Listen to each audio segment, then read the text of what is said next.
Hello guys, what's going on? Welcome back to another episode of Unital's Games, and here today we are going to be reviewing a game that I have got to say is probably one of the most fun sandbox games I've ever played, and that is Hitman.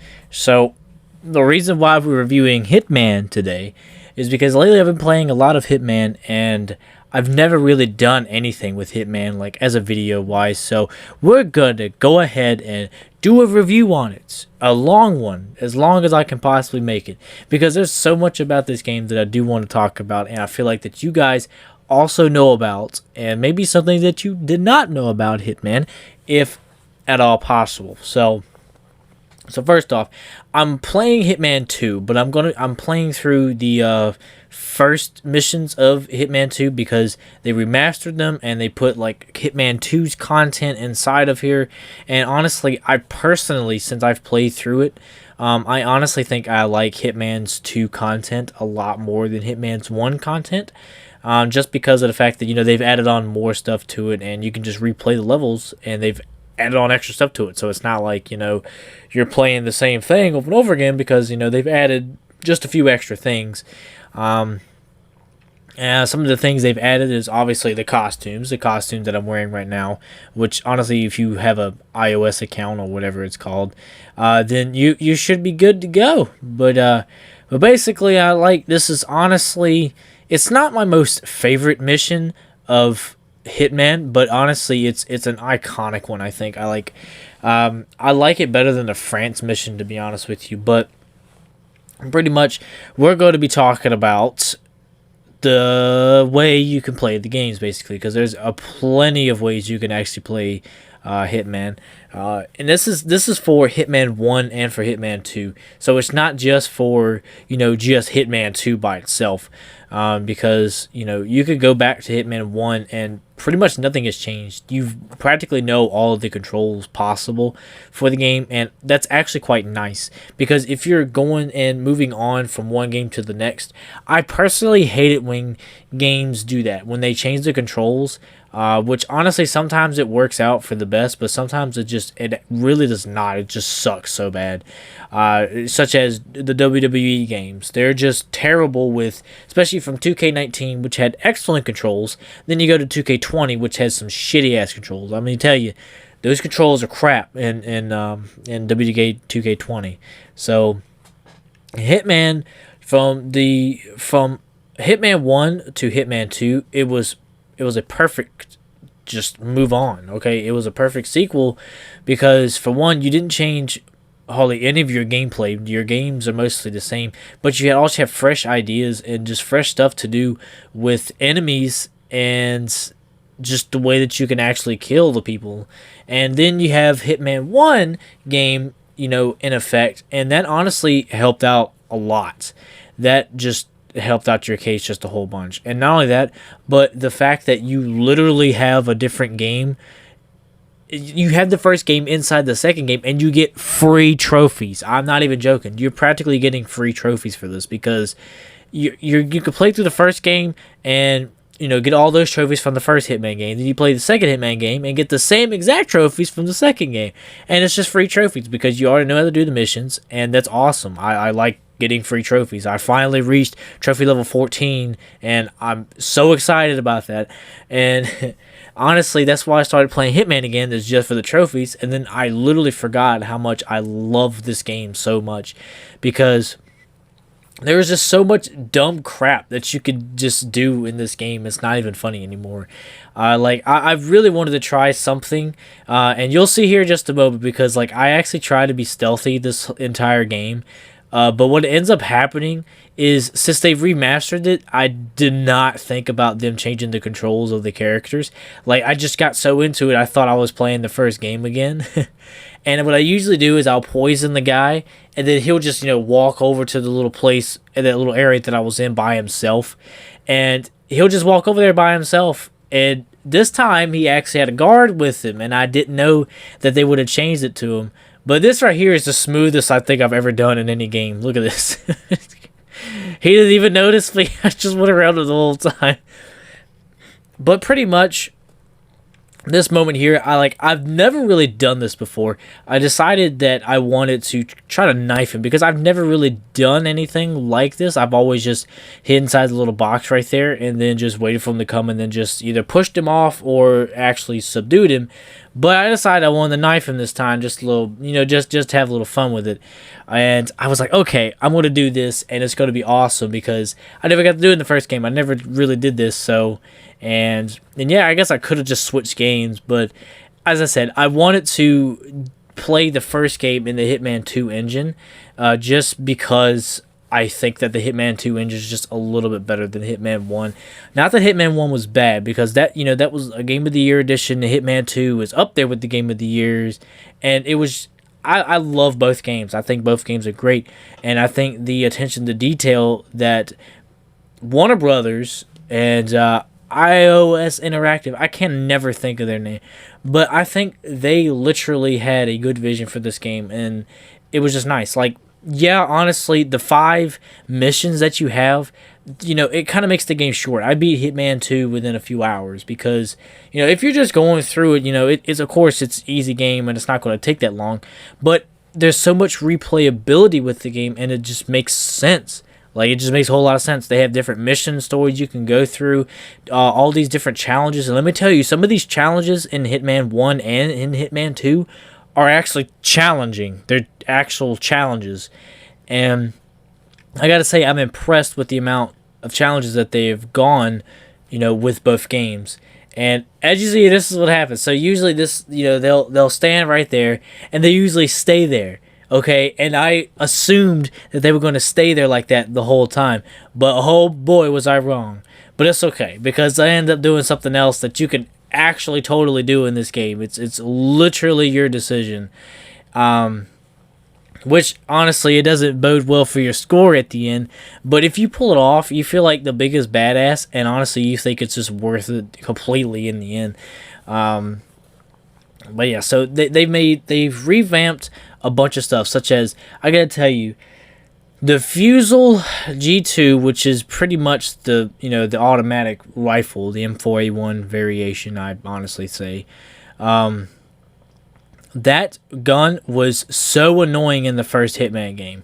Like, I literally hated that gun, and I'm glad they made that change in Hitman 2, because now it actually sounds like a regular machine gun, and not like a freaking, a retarded FAMAS from Black Ops 1. They actually made a change for it, and it was a good change. It actually sounds like a gun now. It actually sounds like a decent weapon. I just hated the sound of it in the first game, and I'm glad they made the change to it. They give you Mark II variations of guns, which honestly helps out a whole lot, such as your silenced pistol. You have your silenced freaking pistol, and you literally do, like, a lot more. Well, you have more accuracy. You have a lot more accuracy. It skipped a part for me showing me killing him, and I don't know why my PlayStation DVR was messing up then. But I literally just started throwing knives at people as a plague doctor, and it was honestly the most fun I've ever had in this game is as of right now. But another thing that we are going to talk about is the locations that they bring you, and so far the biggest or the most dismal location that I have been to, honestly, has got to be Mumbai. I'm not a fan of the India mission, but the other missions, Miami with the racetrack, has got to be my honest to God favorite mission of Hitman, of 1 and 2 so far. I'm looking forward for more locations for Hitman 3, which honestly I've heard is going to be the final game of the series. And I'm honestly upset because I really like the Hitman games. And honestly, even after Hitman 3, I'm hoping they literally remaster the old Hitman games, Blood Money and, just all of those old Hitman games instead of, I know they've already remastered them, but I mean like an actual remaster. Like, use the Hitman 1, 2, and 3 engine and just making it a way better game than it is now. And I really hope to do that because I really like these games, and I think that that's what they should do. And I gotta tell you, Warner Brothers is bringing in this money with these games that they're making, because honestly, Warner Brothers makes a lot of, or publishes a lot of, great developers making games, such as, Shadow of Mordor, Shadow of War. Those were great games. And then you have the Mortal Kombat series, literally Warner Brothers, and they make a lot of money every Mortal Kombat game they come out with. And this game, no exception. The Batman games are great, and they make a ton of money from the Batman games. I'm telling you, Warner Brothers. That's why, like, I literally have a folder designated to Warner Brothers games, and I call them Winning Bests (WB) because they literally are. They literally have the greatest games of all time, and it's magnificent.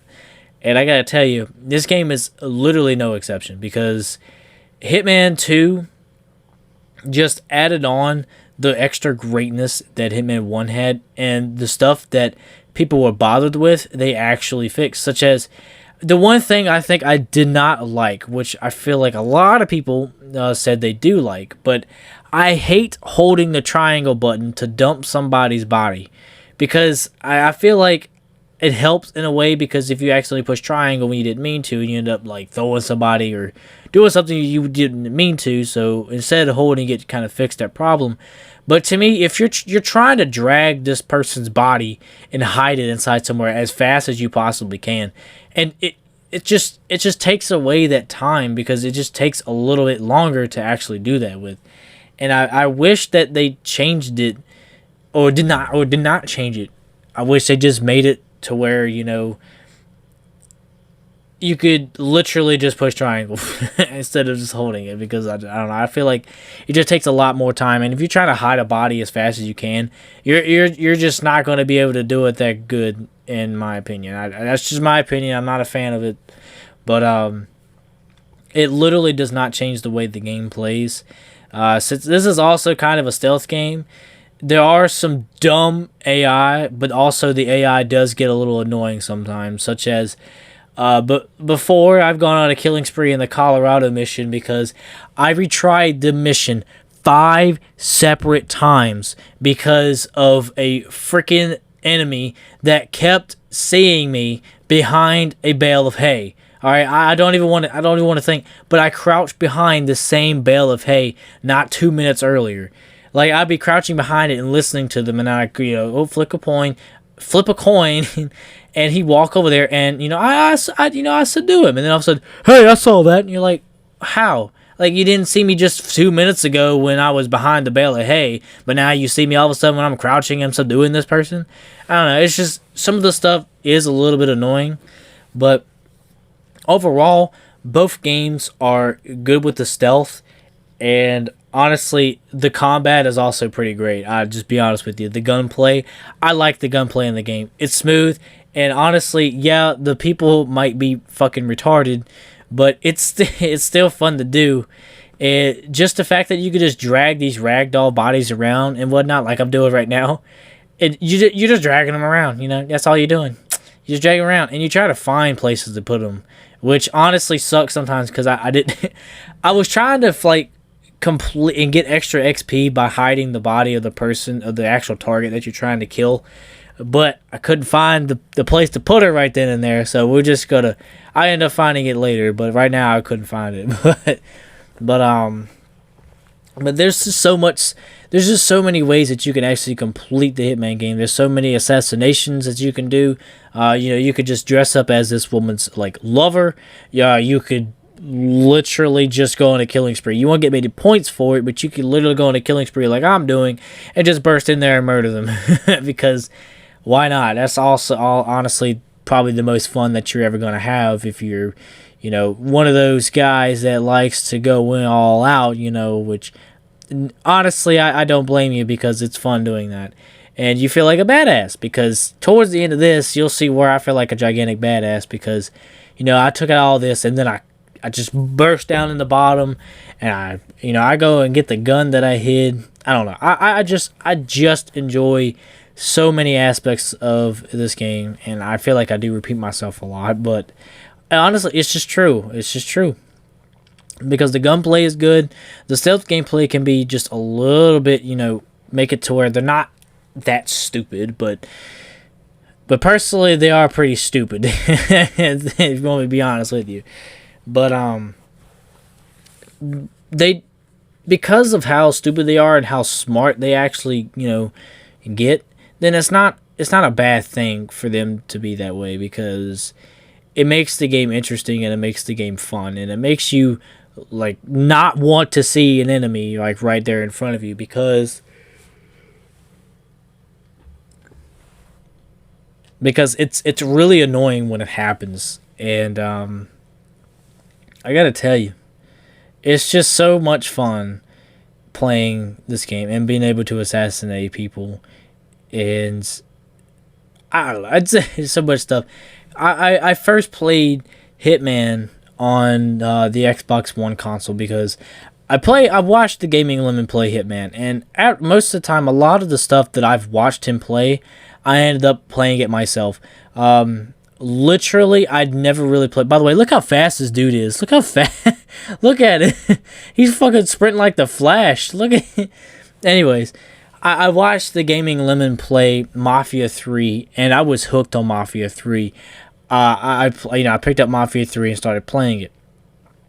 I watched him play Hitman, and I picked up Hitman, and I started playing the crap out of Hitman. And a lot of times a lot of his games that he's played has actually, encouraged me to play the games that he has because they look fun to play with. And I've never really, I watched my dad years ago play the Hitman games, but I never really, was into the Hitman stuff because I just watch it. I'm like, oh yeah, it's kind of cool. You can do it, some cool stuff like that. But I never really understood it because obviously I was a kid, so I was pretty stupid.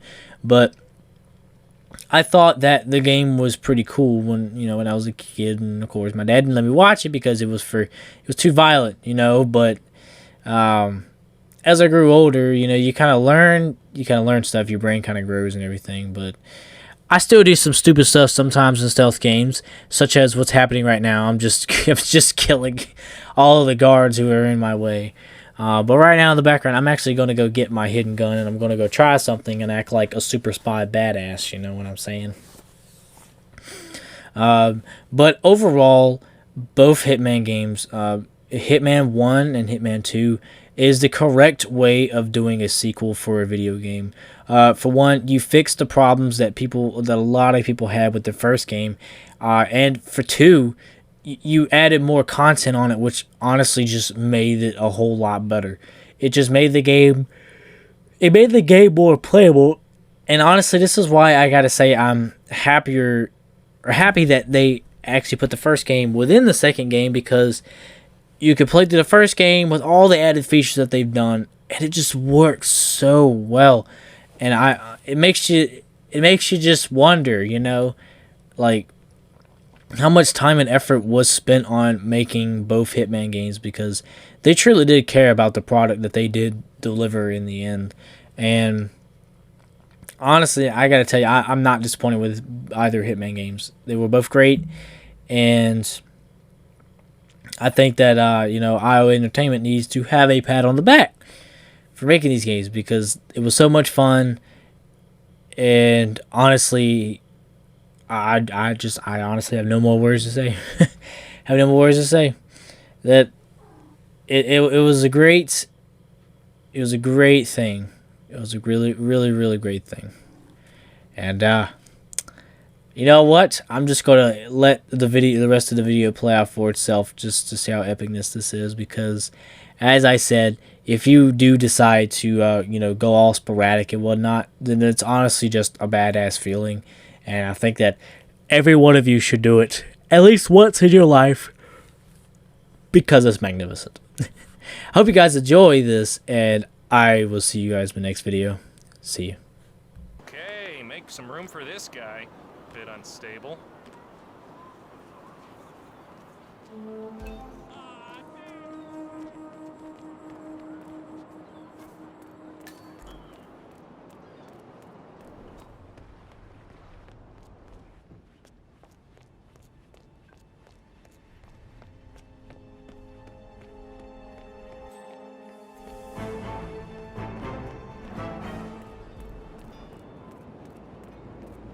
And a uniform. Luckily, it seems both are within reach.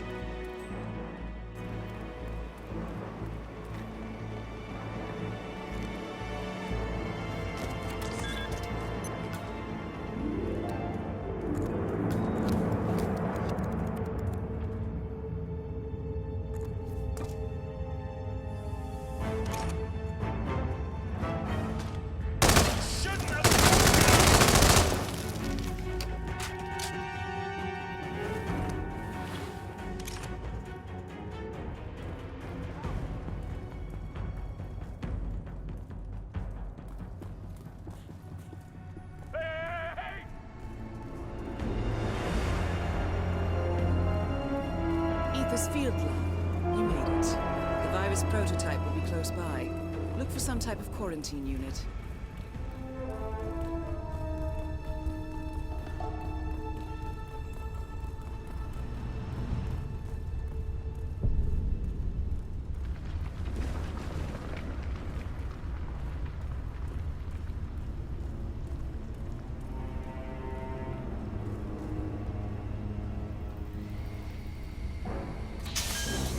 Hey, security guy.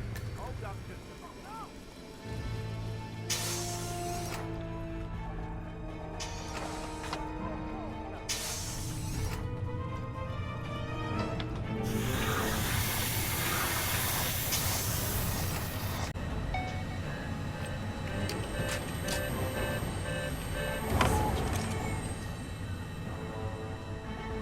Warning, toxic environment. Warning, toxic environment. Warning, toxic environment. Warning, toxic environment. Warning, toxic environment.